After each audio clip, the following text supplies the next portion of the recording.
Good morning students, मैं सुरेश योगी, teacher science, बूढ़ा education hub के ऑनलाइन साइंस क्लासेस में आपका स्वागत है। बेटा आज हम पढ़ रहे हैं चैप्टर नंबर 5 हमारा चल रहा है the fundamental unit of life, जीवन की मौलिक इकाई, जिसमें हमारा जो टॉपिक है वो चल रहा है न्यूक्लियस, केंद्रक। क्या चल रहा है बेटा? केंद्रक चल रहा है। अब है केंद्रक। तो केंद्रक में आप लिखेंगे केंद्रक की खोज सन 1831 में रॉबर्ट ब्राउन नामक वैज्ञानिक ने की थी। बेटा केंद्रक की खोज किसने की थी? रॉबर्ट ब्राउन नामक वैज्ञानिक ने सन 1831 में की थी। बेटा कोशिका की खोज किसने की थी? कोशिका की खोज किसने की थी? सन 1665 में रॉबर्ट हुक ने की थी। और केंद्र की खोज किसने की थी? रॉबर्ट ब्राउन ने की थी। ठीक है, ये है बेटा जो केंद्रक होता है वो केंद्र कहाँ होता है? यह कोशिका के लगभग मध्य भाग में पाया जाता है। कहाँ पाया जाता है? कोशिका के लगभग मध्य भाग में। जो जंतु कोशिका होती है उसमें तो केंद्रक लगभग कोशिका के मध्य भाग में पाया जाता है। और पादप कोशिका में केंद्रक है वो परिधि की ओर होता है। कहाँ होता है? परिधि की ओर होता है। अब देखिए बेटा केंद्रक के चारों ओर जो केंद्रक है बेटा क्या है? केंद्रक के चारों ओर, केंद्रक के चारों ओर, केंद्र के चारों ओर दोहरी झिल्ली या इसको हम द्विस्तरीय झिल्ली भी कह सकते हैं। दोहरी झिल्ली का आवरण पाया जाता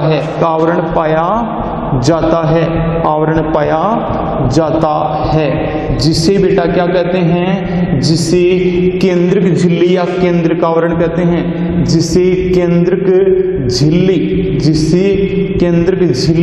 या केंद्रकावरण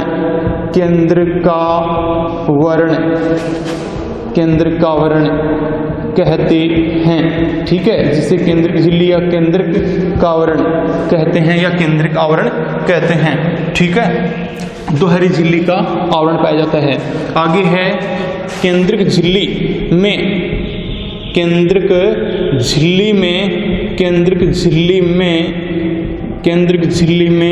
छोटे छिद्र पाए जाते हैं। क्या पाए जाते हैं बेटा? छोटे छिद्र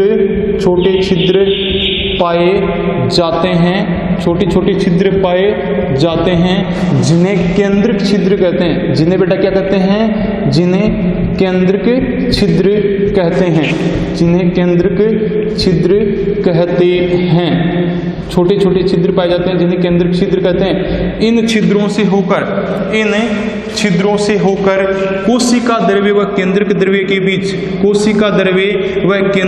के बीच पदार्थों का आदान प्रदान या आवागमन होता है। ठीक है, तो इन छिद्रों से होकर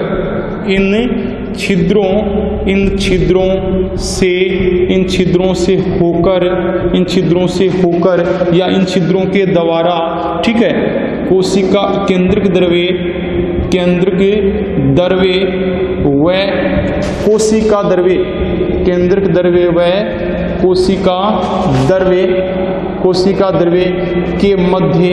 के मध्य पदार्थों का आदान प्रदान होता है।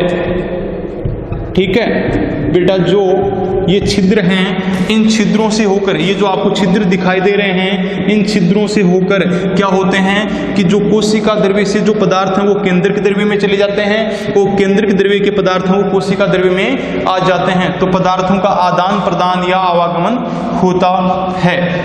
ठीक है बेटा, इसके बाद में क्या होता है कि कोशिका द्रव्य में आपको ये केंद्रक द्रव्य में आपको ये धागे के समान अनेक छोटी संरचनाएं दिखाई देती हैं। बेटा इन पतली संरचनाएं हैं, धागे के समान ये पतली संरचनाएं होती हैं। इन संरचनाओं को बेटा क्या कहते हैं? इन संरचनाओं को क्रोमेटिन तंतु या क्रोमेटिन रेशे, क्रोमेटिन फिलामेंट इनको कहते हैं। तो लिखिए बेटा केंद्रक द्रव्य में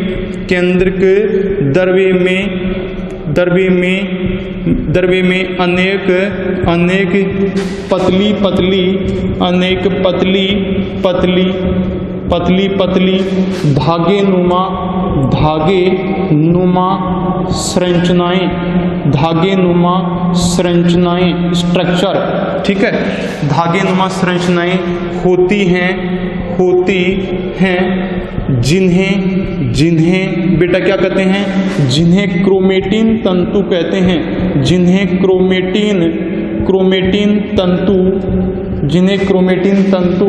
कहते हैं, जिन्हें क्रोमेटिन तंतु कहते हैं। ये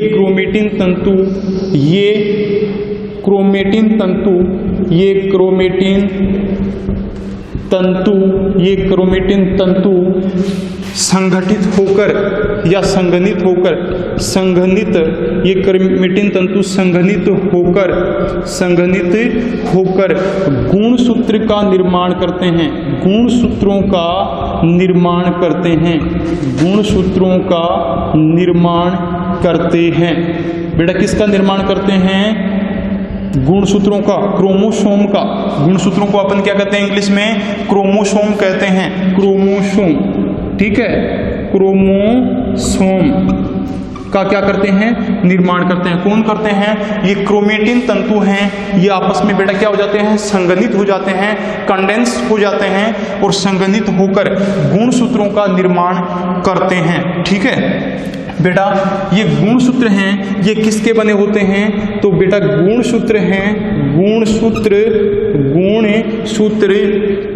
डीएनए व प्रोटीन से मिलकर बनते हैं, प्रोटीन से मिलकर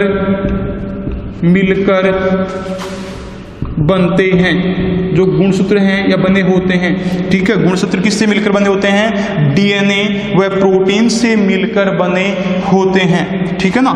और गुणसूत्रों का क्या कार्य है बेटा? गुणसूत्रों का, अब यहाँ पे ये देखो डीएनए है, डीएनए का बेटा पूरा नाम होता है, ब्रैकेट में आप यहाँ नीचे लिख सकते हैं नोट लगा के कि डीएनए का पूरा नाम डीएनए इसका पूरा नाम होता है डीऑक्सी, क्या होता है? डीऑक्सी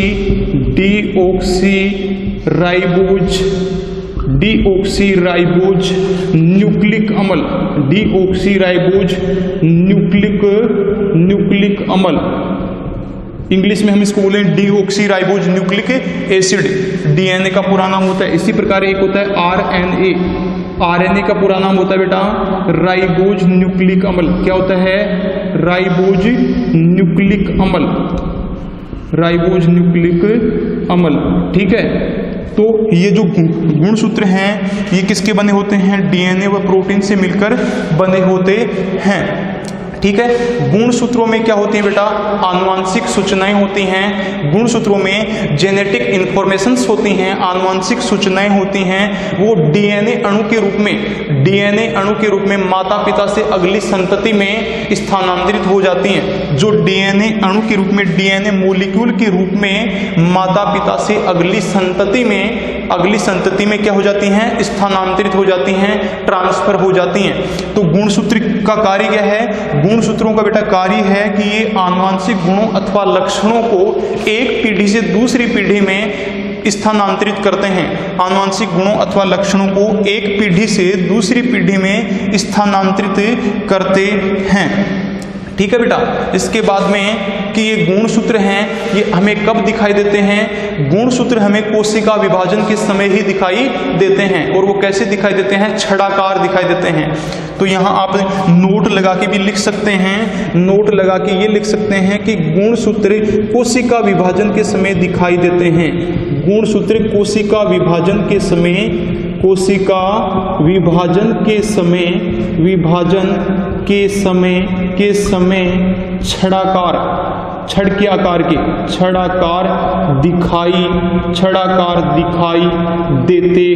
छड़ाकार दिखाई देते हैं।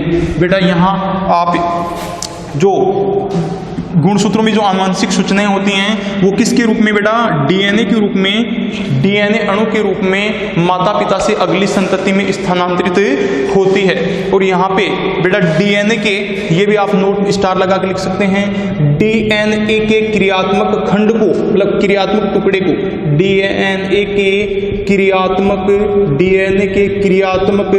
खंड या टुकड़े को क्या कहते हैं? खंड या टुकड़े को जीन कहते हैं। क्या कहते हैं बेटा? जीन कहते हैं। डीएनए के क्रियात्मक खंड या टुकड़े को जीन कहते हैं। इसके बाद में बेटा अगला है कि केंद्रक में गुणसूत्रों के अतिरिक्त एक सघन छोटी संरचना होती है, एक सघन गोलाकार संरचना होती है। केंद्रक में एक सघन छोटी संरचना होती है या एक सघन गोलाकार संरचना होती है जिसे केंद्रिक या केंद्रिका अथवा न्यूक्लियोलस कहते हैं। केंद्रक में एक सघन छोटी संरचना होती है जिसे केंद्रिक या केंद्रिका अथवा न्यूक्लियोलस कहते हैं। बेटा केंद्रक कोशिका के सभी कार्यों पर अपना नियंत्रण रखता है। केंद्रक कोशिका के सभी कार्यों पर अपना नियंत्रण रखता है। ओके बेटा, इस टॉपिक में ये इतना ही है। इससे अगले वीडियो में आपको कोशिका द्रव्य और कोशिकांग के बारे में हम उसके में स्टडी करेंगे। ओके।